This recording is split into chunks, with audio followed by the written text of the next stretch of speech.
And then I'm going to turn that over to our presenter. Thank you. Great. Thank you, Jim. And thanks everyone for making time to attend this webinar today. I appreciate your time and your busy schedules and your commitment to the clients that you're working with. We're going to be talking about pediatric seating today. It is more than just sizing down equipment, making it smaller. We're going to focus on how to determine if the client, and in this case, a child, is appropriately positioned. One of your handouts is very specific to this presentation. We'll talk about that in just a moment. So this is what we're going to be addressing here today. We're going to talk briefly about why is this important? Why is the position of the client so important to their lives, to their function, to their physical health? Then we're going to discuss some specific pediatric seating considerations and then talk about how do we know if this child is positioned adequately in their mobility base, in their seating system. And that's where we're going to spend a lot of our time in this session. You do have a handout. As Jim mentioned, you have two handouts. One's a PDF of this PowerPoint, but the other one is a checklist. And you're certainly welcome to use that, and it can help you determine if that child is positioned adequately. Now, positioning is actually important. Now, right now, we are still dealing with a rather global pandemic. And a lot of us are spending even more time sitting in front of a screen like we are today. And a lot of people have developed issues secondary to that because they may not be positioned optimally. We don't always use our best posture if we're hunched over our computer and staring at that screen. And all of a sudden, there's a whole bunch of people with really sore necks and backs and such. So it's important that we all consider our posture. We tend to position ourselves differently depending on what we're doing. So if I'm typing a report on my computer, I'm in a different position than if I'm kicking back watching something on television. We have a different functional and resting position. The challenge for our clients in a seating system, whether that's a seating system on a wheelchair or an adaptive seating system, is that that one position needs to accommodate both a functional position as well as a resting position. That's a challenge. Optimal postural support for any of us is going to provide stability. Stability is key for function, alignment of the body, a biomechanical advantage, how we're positioned to optimize that function. And will also improve how long we're able to tolerate sitting in one position. So what's the difference between positioning a child and positioning an adult? Well, there's a number of things that we need to keep in mind, and a lot more than just the size of this client.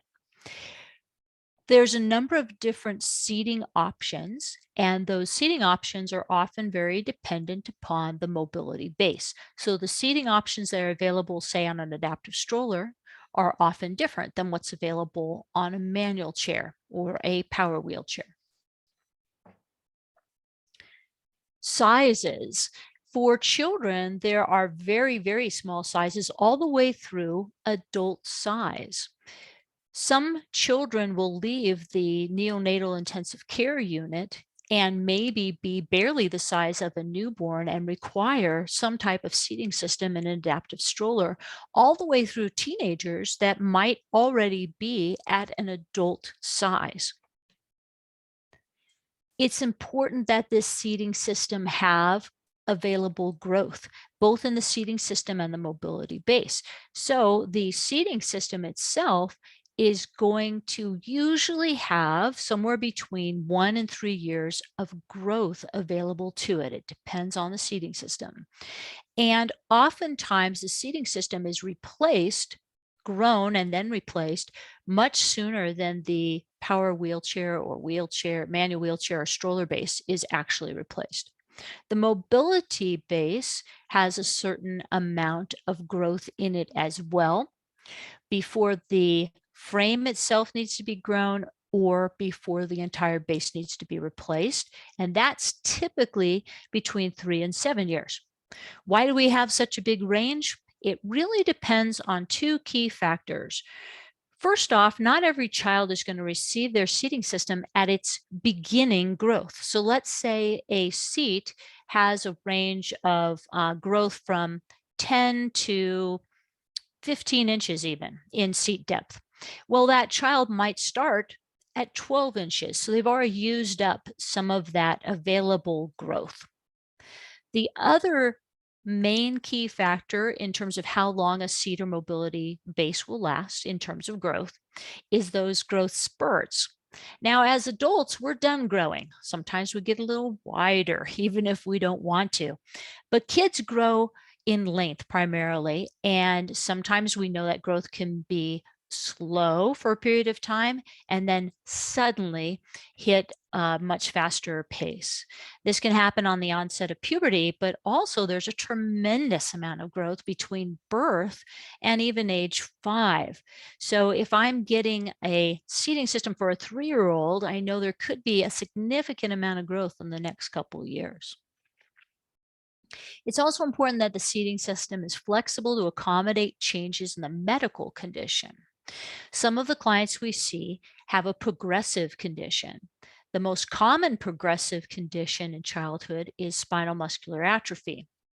Fortunately, there's some really exciting new medical treatments that are impacting this diagnosis. But there's other diagnoses where we can see a change in medical condition. So the seating support needs can change too. This client might need more support than they used to, or their shape may change because of changes in the spine and subsequent changes to the rib cage. Other changes in medical condition are due to surgeries. A lot of the young children we work with who require wheelchair seating will need orthopedic surgeries, such as tendon releases or tendon lengthenings that affect range of motion. They might require various hip surgeries because the hips are shallow and tone can rotate the femur right out of there and lead to hip subluxations and dislocations. And some of our clients, as they get a bit older, may have a spinal fusion. It's a huge surgery that will change the shape of the entire trunk and the height of the client. And so a new seating system is almost always required right after that spinal fusion. Children may also receive a G tube if there's difficulties with oral feeding, it's not safe, and that can lead to a sudden increase in weight gain and often subsequent growth as the bodies gain more nutrition. Now, if a young fellow like this gains 5 pounds, we might say, well, that's not much. But if he only weighs 20 pounds to start with, it's a significant percentage of his growth. And if you or I experience the same percentage of weight gain, we'd be maybe a little distressed, but we'd certainly have to go out and buy a new pair of pants. So he might need a change in growth to his system.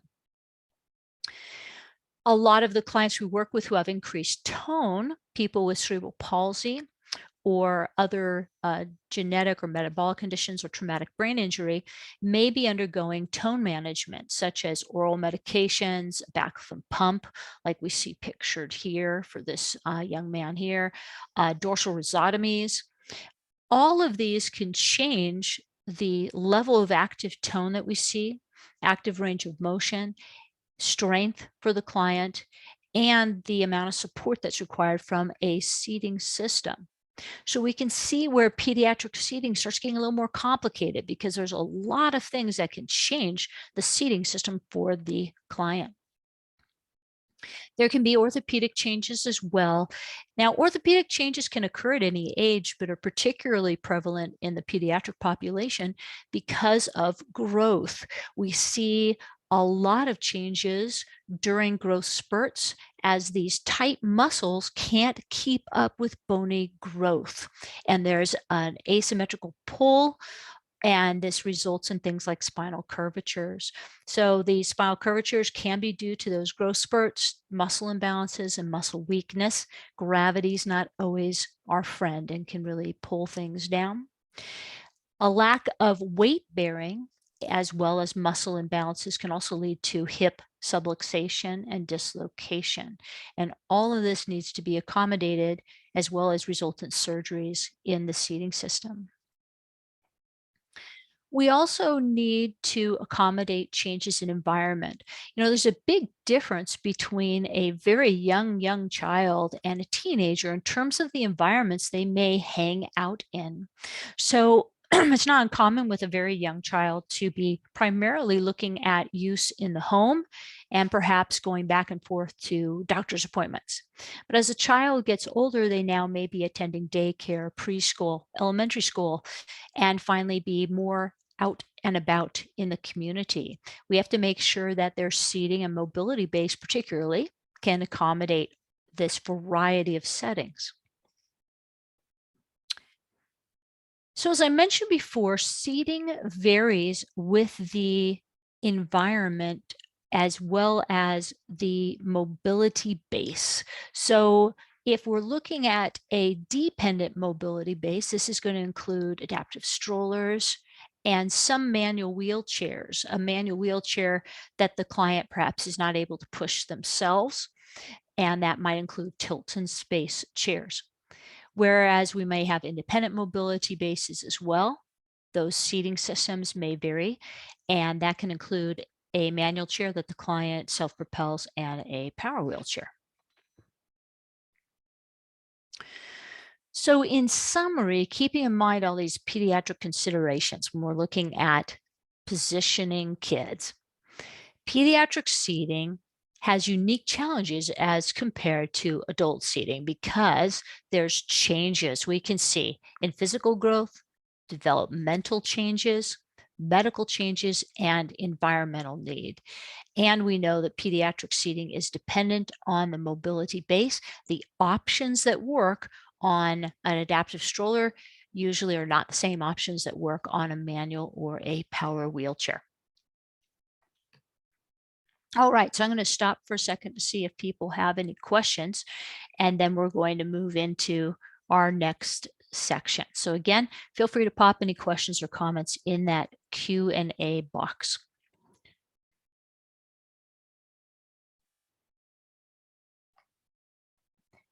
Also, if you do have those handouts, go ahead if you are able, especially if you have more than one screen available to you, or if you've printed it out, and grab that handout that has to do with, that's a checklist basically of how to determine if the student is positioned correctly. I'm not seeing any questions. If you are still typing, feel free, but I'm going to go ahead and move on, and we will pick up those questions later. So what we're going to spend really the balance of this course on is determining if a child's positioned adequately in the current system. So we'll systematically review on this handout key points to check. This is really a screening tool to determine if a formal seating evaluation is required. So you have a better sense of, do I need to go ahead and say, yes, a formal eval is needed either by myself or by referral. And then if you've done this screening, you have information to provide to that team. If you're referring, you can say, here are the things that I noticed that seem to indicate that there is an issue. So a formal seating evaluation is typically going to include a mat assessment, both in supine with the client lying on their back and sitting on the edge of a mat table. It's going to include simulation of recommended seating to see if this is going to be effective for the client. It may involve product trials where the child has an opportunity to try things out for a period of time to see if it's really working for them. And then my favorite part, not really, is all that documentation, writing up those letters of medical necessity, gathering all the paperwork together. That's what the supplier is typically doing, and then submitting all that for funding approval. So first, somebody needs to identify the need for a seating evaluation and refer. Otherwise, the client is stuck using a suboptimal positioning, and we know that that's going to impact lots of things, including function. I evaluate quite a bit of clients for positioning, but if no one refers them to me, I have no idea that there's a need for a particular client. So if you are not actively evaluating clients for wheelchair seating, adaptive stroller seating, adaptive seating, then it's important to know who in your area that you can refer to and work with them. Poor positioning impacts everything. It can impact range of motion. We might see losses of range of motion. It can impact the ability to position someone symmetrically, orthopedically, and we can see orthopedic changes. It definitely impacts function for all of us. For our clients, this can include their ability to access assistive technology. It can impact breathing, swallow, and vision as well, particularly if the head is not in a good position. Oftentimes, the head's not in a good position because the trunk is not well supported. So let's look at an example of how important this is. This teenager here is not in a good position. He's in an adaptive seating system right now.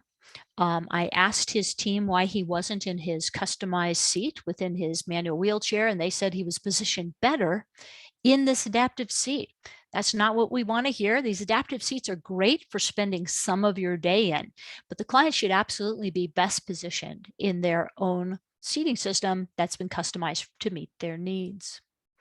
So if you look at this teen here, think about how this position is impacting his function, his vision, his breathing, and his swallowing. He looks like he's hanging on for dear life. He's got quite a bit of flexion going on in his trunk. He has hyperextension of his neck as a result.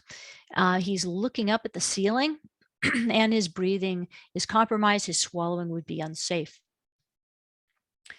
Here in his own manual chair, we have accommodated his position. We made a number of adjustments as well as some other recommendations. And now you can see his trunk is aligned. His head is aligned. His mom is actually not holding his head up. She's adjusting his hair here. And that is going to greatly improve his vision, his breathing, and his swallowing. So again, positioning really important. So if you have that handout, go ahead and follow along. If you don't have it out yet or you haven't had it printed, that's fine. We're going to go over this information and you can use this checklist as a reference afterwards. So again, feel free to use this. Print it out, use it for the clients you're working with, pass it along to those evaluation teams or use it in your own evaluations to help get that evaluation kick-started. So where do we start?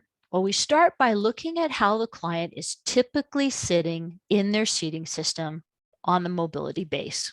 Now, what happens with me a lot is someone knows they're coming in for a seating eval. So they've gone through maybe a little extra effort to make sure the client's well positioned. The client, if they're old enough, might really sit up tall for me because a therapist has come in the room. But it might be hard for them to maintain that position. So if they come in and they're not well positioned, if someone offers to reposition them, I'll say, that's okay. Let me take a look at how they are as they typically sit within their seating system. And then I will attempt to reposition them to see what their optimal position can be within the current seating. Then we'll start with the pelvis. And this is the first item on your checklist. The pelvis is often called the cornerstone of seating, and it's very much true. The rest of the body's posture depends on the position of the pelvis. If the pelvis is not in a neutral position, the legs will not be in a neutral position, the trunk will not be in a neutral position. So, is the pelvis in a neutral position within the seating system? And we're going to look at the tilt of the pelvis, obliquity, and rotation. And to do so, we need to find something, a bony landmark on the pelvis called the ASIS. Before we go ahead and look at the position of the pelvis, it's important to understand that an asymmetry of the pelvis something other than a neutral position of the pelvis may be because the pelvis is either flexible, sometimes called reducible, or fixed, non-reducible. So an asymmetry that is reducible means that the client might not be in a neutral pelvic position, but we can correct it. If the asymmetry is non-reducible, then we can't return the pelvis to a neutral position. Our job then in seating is to return it as much as possible to tolerance and then accommodate any residual asymmetry. So a screening goal at this point is to determine what's flexible or reducible as much as possible without excessive pressure or discomfort. We don't want to put a vice grip on either side of the client to try to get to a neutral position. And if this client does have a non-reducible or fixed orthopedic asymmetry, they should really have routine formal seating evaluations. This is difficult to address. It's really critical to address it to minimize the risk of this worsening and to well distribute pressure. So we're going to start with pelvic tilt, posterior pelvic tilt, and anterior. So on the left here, we have an example of a posterior pelvic tilt. The pelvis is rocked rearward, and this leads to trunk flexion or kyphosis. And you can see that with this young man here. He has a very rounded trunk, and his pelvis is greatly tipped backwards. As opposed to an anterior pelvic tilt, it's a little hard to see because of this young man's seating system, but his pelvis is rocked forward, and this tends to lead to a hyperextension of the lower spine or lordosis. So how do we determine if someone's in a pelvic posterior tilt, which is what we're going to see the vast majority of the time? What I usually do is I lean the client forward in their seating system. If I can see space between the back of the seating system and the back of the pelvis, then I know the client is not all the way back in their seating system. So it might appear that they have a posterior pelvic tilt. It's important to try to get the client all the way back in their seating system before determining whether or not there's a limitation in pelvic tilt here. If you get them all the way back and keep them back there, then we're in good shape. Pelvic obliquity is when one side of the pelvis is higher than the other, and that's where we need to palpate those ASISs. So hang on a second, I should grab my pelvis here. Here we go. Always nice to have a pelvis handy. So on the front of the pelvis, we have these two bony areas, and these are the ASISs. So if one is higher than the other, that means I have an obliquity. So I can palpate for these bony surfaces and see if that's the case.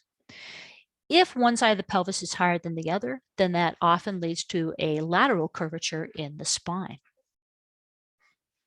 In pelvic rotation, one ASIS is forward, forward of the other. And in this case, it may appear that the client has a leg length discrepancy when they actually do not. It's important to make sure we've reduced or corrected a pelvic rotation if possible, and then see if there's truly a leg length discrepancy. Pelvic rotation is far more common than a true distance level, a true difference in femur leg length. Second on our checklist, if the pelvis is not in a neutral position in terms of pelvic tilt, obliquity, and rotation, can you correct the pelvis? And is that corrected position maintained over time? With this young man here, Brett, if we look on the left side, on a casual glance, someone might think, well, he looks like he's positioned okay. But if we take a closer look here, it's a little hard to tell because of this head support he has. His neck is hyperextended. He has some kyphosis. Here's his shoulder in relation to the back of the seating system. He's way, way forward of it. And he has a posterior pelvic tilt. I was able to get in there and determine that. And his knees are really far forward. Look how much space there is here at the end of the cushion. It's not because the cushion is too short for him. It's because of the posterior pelvic tilt. Here, this is Brett after I've corrected his position. I have not changed anything within the seating system. I've just tried to put him in a better position within the seating system. So improved posture. However, he could not sustain it within the seating system. He would slide forward. He had a very persistent, though reduced posterior pelvic tilt and kyphosis. So here we have his bottom nice and up right. We've got his shoulder in much better alignment to the back. You can see the back's actually a little short because that's how much he has, quote, grown, because his pelvis is back where it should be. And if anything, his seat depth's a little too long. His calves are a little smushed here on the end of the cushion once his position is corrected. But because we couldn't sustain this position, we knew we needed to make changes to his seating system. Number 3 is the trunk upright and midline, and that's in multiple planes. If we look at this young lady here, obviously not. So the sagittal plane is the client leaning to the side. Then we have an issue here. From the frontal plane is the client demonstrating kyphosis, that forward trunk flexion, or lordosis, that extension of the lower spine. And in the transverse plane is the spine rotated. And we know that that upright trunk is really, really critical for head balance. We have a question here from Megan. How long after you readjust their posture do you wait to see if they can sustain the position? That's a good question. Some clients you might see an immediate change. Sometimes I have clients who, boy, they don't look like they're moving at all, but you go to check them again in a while, and sure enough, they very slowly slid forward. So it might take a while. You could go back and check them even after a half hour to see, are they still in position? If they are not, then there very likely needs to be some changes to the seating system. Doesn't always mean a whole new seating system is required. Maybe the angle of the pelvic belt needs to be changed. Maybe things just need to be tightened down more. On the trunk, we need to also look for that lateral asymmetry. And often this means that one shoulder is higher than the other. So if you notice in your client that one shoulder is higher than the other, there's a good chance that there's some lateral asymmetry. The trunk is leaning to the side. It's also important to make sure the pelvis is level, because if we have an obliquity of the pelvis, we're also going to have this lateral asymmetry to the trunk. We can look for kyphosis or trunk flexion. This is often seen with that posterior pelvic tilt. In children, we can often see very prominent vertebrae. And sometimes what happens is only this prominent area is what's actually making contact with the back, and usually lower down. So it's very common to see redness in this area as well. It's important to remember too that with children who are never ambulatory are not going to develop that natural lumbar curve that you and I have. This area of the back tends to be quite flat, but we don't want to see this rounding here. Lordosis, when we have this hyperextension of the lumbar area, is often seen again with anterior pelvic tilt. Typically, we're going to see this hyperextension in the lumbar area, but we can see lordosis along with kyphosis, and that's happened with this teenager here where we have both. We have a question about windswept deformity. Hang on, we're going to touch on that in a little bit. It's important to keep in mind the seat to back angle, and this is something that the seating team will look at very carefully. It's a critical measurement and can impact the position of the pelvis and the trunk.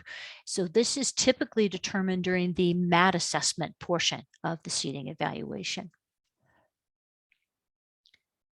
And then we go to the head. We know an upright head is critical for vision, breathing, and swallowing. Head position is really dependent upon the pelvis and the trunk. If someone has lordosis, oftentimes we see that hyperextended neck position. If someone has kyphosis, it often leads to a forward head position. However, when that client lifts their head up in order to look ahead of them, they might end up in a hyperextended position. This young man here has a hyperextended position. I simply had to move his head support forward. He is looking up at the ceiling, and he needs to be looking straight ahead.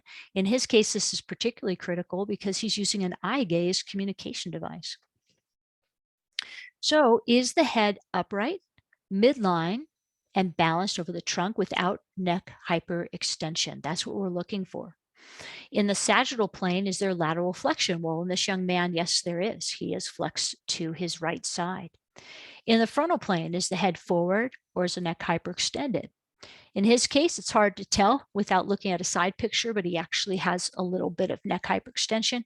And is the neck rotated? This young man has all three.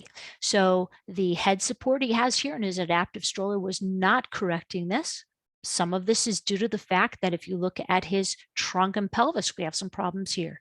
He's in a posterior pelvic tilt, and he's got some asymmetry of his trunk. He has a little bit of kyphosis and lateral leaning.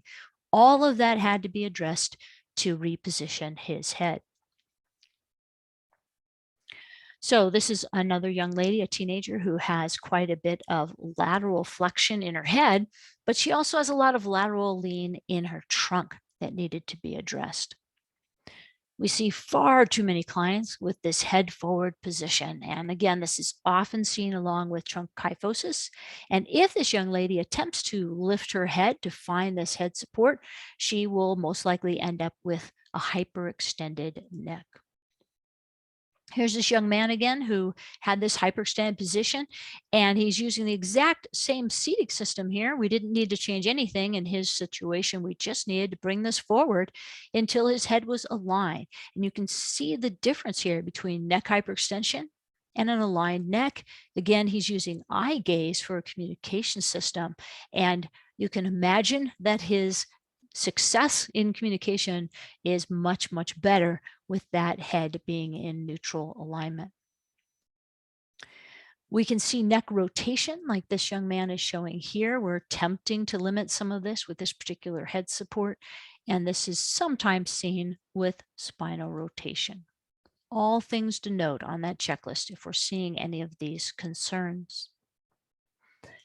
So next we're going to look at the lower extremities. Are they aligned with the pelvis?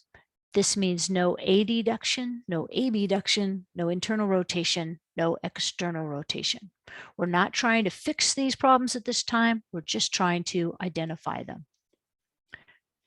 Adduction, sometimes called adduction, just to make sure everyone understands clearly that we mean adduction versus abduction.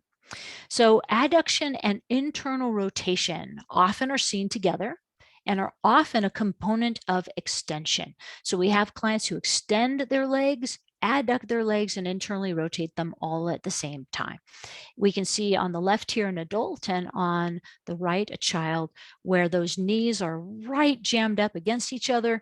We also have some of that extension and rotation. Whereas abduction is the opposite. The legs are often spread far apart. This is a position that orthopedic surgeons like because it's better for the hips, but it's not always very practical in seating because we may need a very wide seat to accommodate this young man. Rotation, internal rotation, we have some here. It might appear slight, but internal rotation, especially with adduction and extension, greatly rotate the head of the femur right out of the hip. And this is why it's a big deal in positioning so that we're protecting the integrity of the hip. External rotation, we have the opposite, and this is seen in both of these young men here. All right. We have a question from one of our participants about what to do about a windswept deformity. This is sometimes called a windswept deformity. It looks like the wind has come along and blown the legs to one side. A more appropriate term that we try to use these days is windswept tendency. And in this case, we have one leg that is adducted. For this young lady, it's the left leg and internally rotated. The other leg is abducted and externally rotated. Now I can grab her knees and swing them around so that she is aligned. It might appear aligned. However, because of range limitations, I would pull her pelvis into a rotated position. So what we typically will do here is allow the legs to wind sweep, but support them so that this doesn't get worse. And we will keep the pelvis neutral, because keeping the pelvis neutral is a priority here from a biomechanical standpoint and a pressure standpoint. Another very important consideration that the seating team will keep in mind when we see a windswept tendency is that there's a good chance this person is sleeping in a position that's exacerbating this, and nighttime positioning is also very important to look at when working with a client with a windswept tendency. All right, I'm going to take another break here to see if anyone has any questions before we move on to seating dimensions.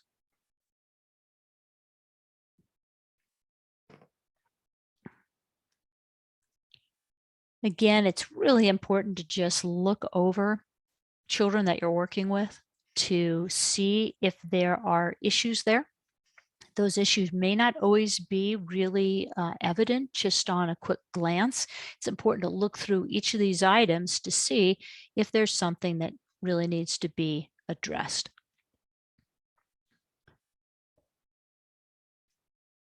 All right. Again, if you're typing, feel free to keep typing. I don't want to rush you.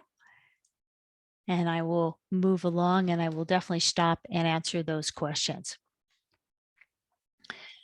So, seating dimensions. We've looked at various body areas to see if those areas are aligned: the pelvis, the trunk, the head, the legs. But it's important to see if the dimensions of the seating system are fitting the client correctly, because we're working with children and they grow. So how do we know they've truly outgrown their system and they need to be referred back for an evaluation? Well, the key measurements we're going to focus on are back height, seat depth, and lower leg length.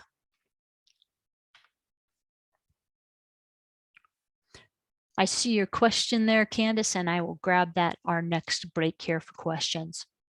So first is back height. Back height is tricky because it kind of depends on the client where your goal is to place that back. So first, when you're looking at the height of the back, it's very critical to make sure the pelvis is in a neutral position. If the client is in a posterior pelvic tilt, the back will not appear to be in the right position. The back might appear to be too high. So you want to make sure you pull that pelvis back fully and then assess the height.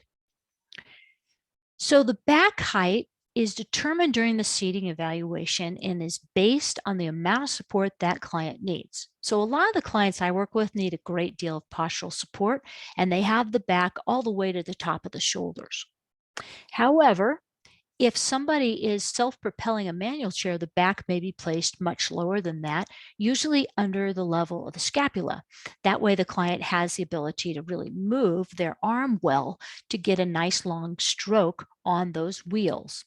So it's important to know where the height of the back is supposed to be for this particular client before determining if it's too low. So it's important to ask for your client where that height is supposed to be.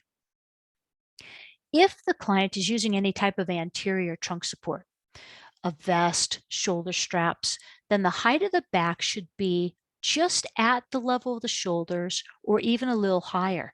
Otherwise, when you tighten down that strap, you're smushing down the shoulder instead of pulling the trunk into extension. So if we look at this young man here, Andrew, he has a shoulder height here. Shoulder height here. If you can see my mouse, I hope you can. And then the lower line is where his back is. It's a little hard to see because he's sitting on his sling, but there's a difference here in height. And so you look at the angle of his shoulder strap here. Every time this is tightened, we're actually pulling down his shoulder. So in this case, it's really important to raise the height of the back. Again, this is important. I'm going to go back here for a second. It's important for the seating team to take a look at this because Many times, depending on the back of the seating system, this can be raised, but we don't want to raise it so high that now the back of the pelvis doesn't have any support. We have to be mindful of the gap between the seating surface and the lower portion of the back. It is acceptable to have a gap there. Oftentimes, these systems are designed so the height of the back can be raised, but there's a point where we're raising it too far and the pelvis will collapse between that space. And that, again, is something the seating team will look at. Something else we need to keep in mind is seat depth. Now, it's very, very critical to make sure the client is all the way back in their seating system before you check this out. So we want to reduce that pelvic tilt. But with the pelvis in a neutral orientation, is there approximately 1 inch between the end of the cushion and the back of the knee. If there is not, if there's more distance than that, then it could be the client is outgrowing their seat depth, and this either needs to be pulled forward or replaced. So if there is more than 1 inch, the seat depth is too short for the client, meaning that the thigh is not getting enough contact. The pressure isn't being distributed very well along that posterior thigh. If the back of the knee or the calf is contacting the front of the seat depth is actually too long. We could be causing pressure in this area. If you're trying to pull the client into a neutral tilt and the front of the seat is blocking you, the seat depth is definitely too long. I saw a client out at a school once, and the school was concerned that he had outgrown his seat. And sure enough, his calf was like 4 inches in front of the end of the seat. But again, it's important to check the position of the pelvis. He was in such a significant posterior pelvic tilt that not only was the seat depth not too short, I couldn't pull him all the way back because the seat depth was actually too long. We were able to shorten it up while we were there, get his pelvis in a neutral position, and his position was greatly improved. Now, we saw my friend Brett before.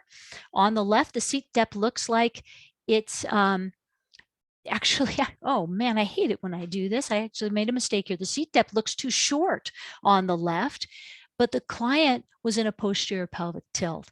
And when you pull this young man back into a neutral tilt, the seat depth's actually a little too long. He's compressing his calf.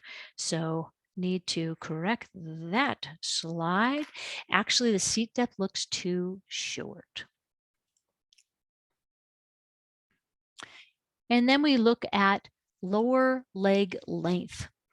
With the pelvis again in a neutral position, is the distance between the top of the seat and the foot plate correct? How can you tell?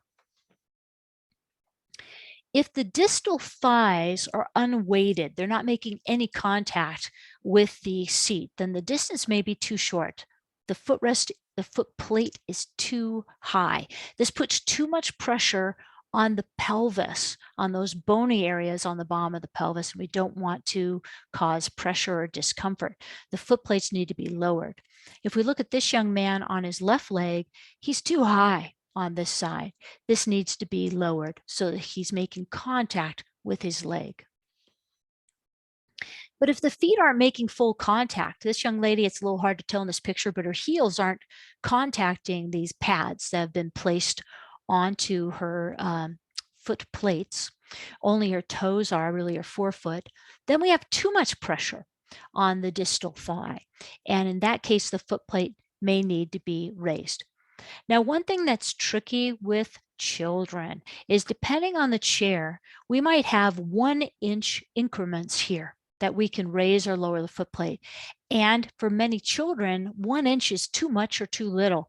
So some of our pediatric chairs actually have a hole every 1/2 inch, but there's other adjustments that can often be made to compensate for this to get the foot plate in just the right spot.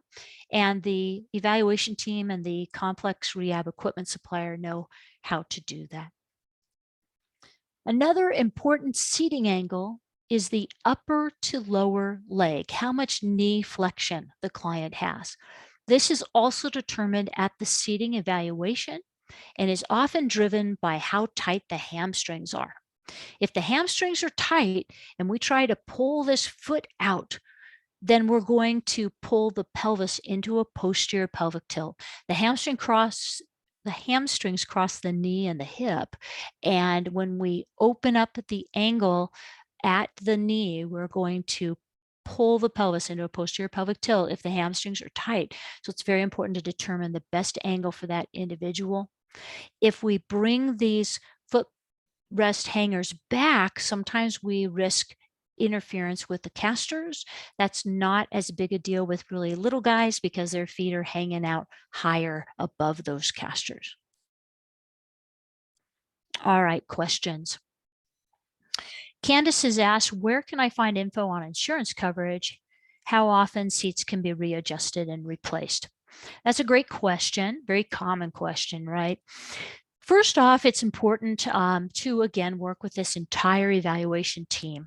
The supplier, the complex rehab technology equipment supplier who knows how to work with pediatrics, it's important to work with someone who's familiar with peds, will help you with the insurance requirements. They know the insurance requirements forward and back and can submit all of the documentation to get funding. Most funding sources do not have specific timelines. That used to be more common. Instead, what we need to do is justify why equipment growth or replacement is required. Even if someone's had a seating system or a mobility base for a very long time, we can't simply say it's 5 years old, they need a new one. We still have to justify why replacement is required, that the client has outgrown the seating system or the seating system no longer meets their postural support needs.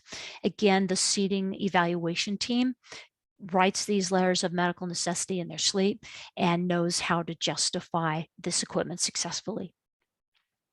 Lisa has asked, what are the general principles for accommodating a flexible anterior pelvic tilt in terms of the backrest and cushion, for example? So, in general, the very quick answer is if this is flexible and the client wants to rock that pelvis forward into a posterior pelvic tilt, one big thing we can look at is the angle of the pelvic belt. So the pelvic belt, this is always hard with my webcam. The pelvic belt often goes at a 45-degree angle, kind of in this area. We instead want the pelvic belt up higher where it's actually just in front of the ASIS and it pulls the pelvis back into a neutral position. In this case, we sometimes want to use a 4-point belt too, because it's easy for this belt to jump up onto soft tissue above the ASIS. And so that's one tip that can be used. Another strategy that can work sometimes in reducing an anterior pelvic tilt is a belly binder, sometimes called a corset, that pulls in on the lower rib cage and upper pelvis, reducing that lordosis as well. It's also really important to look at the seat to back angle. And then Alexis is asked, do you have any suggestions on how to encourage shoulder retraction? Yeah, in children with excessive kyphotic posturing, when tilt is not doing the trick, they continue to demonstrate neck flexion and kyphosis in tilt. Yeah, one thing too to keep in mind is I'd have to check the current lineup, but in AbleNet University, there's actually quite a bit of other courses that go into more detail about positioning that could be helpful as well. And I believe there used to be a course in there called Positioning the Trunk, and there's one called Positioning the Pelvis, and those go into more detail as well. So you can check out AbleNet University. But in general, these clients that tend to lean forward so much, there's a number of things we can do to both extend the trunk and promote scapular retraction. So it's important to look at options that extend the trunk first. And that's often the shape of the back, and the seat to back angle is really critical. Oh, thank you so much. So Jim has shared a link for those AbleNet University courses. I think you're able to search those, and you can literally put in my last name and look for some of those courses. The other thing to help with scapular retraction, big problem with those kyphotic clients is to use shoulder straps instead of using more of a chest harness or vest style. And the angle those straps come up is very critical in helping to extend the upper trunk and the scapulas. So I hope that helps. That's the brief answer there. Okay, while people are typing other questions, I just want to give our summary here and some next steps. So it's really critical to determine if the kids that we're working with are positioned adequately or if intervention is required.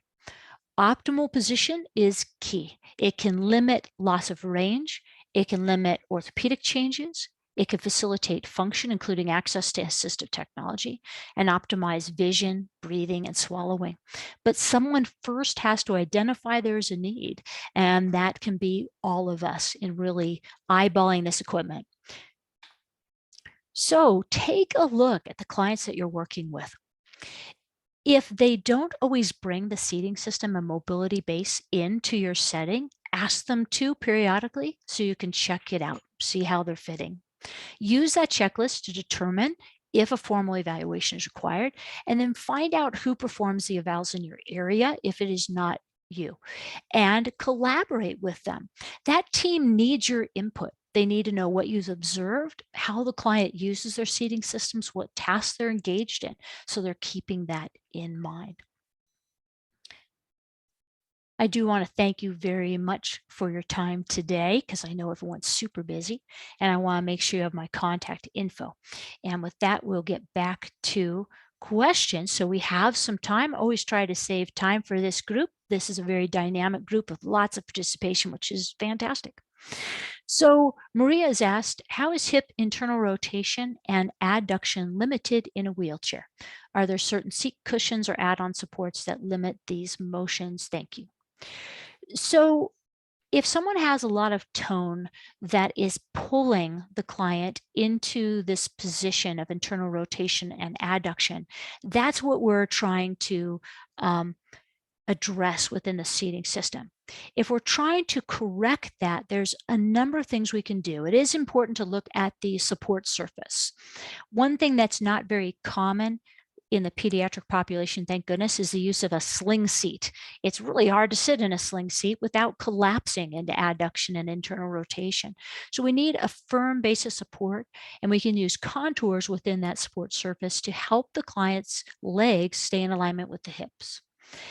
If internal rotation and adduction are still an issue, it's common to use a medial knee block. This is sometimes called a pommel. It's important this is between the knees, not shoved into the groin. That's not necessary. The groin is not a weight-bearing surface, but we want it between the knees to help limit that tendency. There are some specific leg straps. There's a couple companies that make those that go under the legs and derotate the thighs, and those can be useful at times as well for both keeping the pelvis back but the legs in alignment with the hips. So I hope that helps. And let me make sure I don't have any other questions hiding out in the chat box. Thank you for everyone's comments. And again, if you have any other questions, feel free to type those on in, and happy to answer those. So I'll give people, oh, we got some more messages. I want to make sure I get them. All right, good. Thank you again for folks' comments. Appreciate that.